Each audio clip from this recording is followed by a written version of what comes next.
Welcome to the section Creating Application with Spring MVC. The first video is setting up your Spring Boot project. Now let's get into detail how the request processing works in Spring Web MVC. Spring Web MVC is based on a central dispatcher servlet. It takes the incoming requests, finds out the appropriate handler, and delegates the processing to it.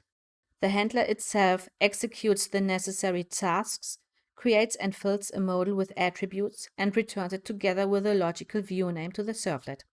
The servlet dissolves the name into a real view and executes it. A view can be a template or Java classes. The handlers are the controllers in the MVC pattern.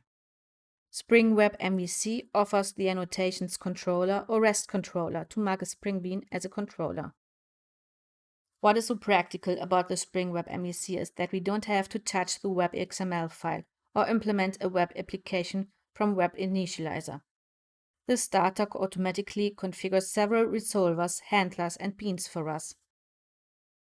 In this video, we will prepare the basic configuration for a Web MVC application. We configure the paths for style sheets and images.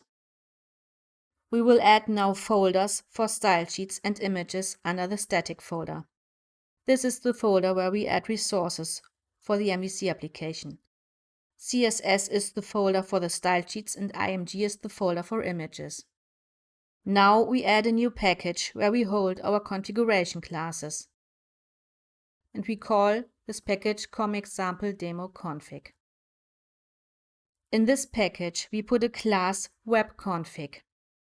This webconfig class implements the Web MVC configurer interface.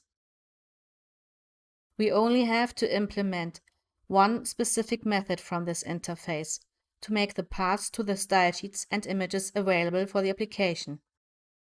The basic folder structure that is created by Spring Initializer mustn't be changed. If you wish to add folders, you put them under the static or templates folder. It's the method addResourceHandler. And now let's check what the parameter was for this method. We take a look into the Web MVC configurer interface now.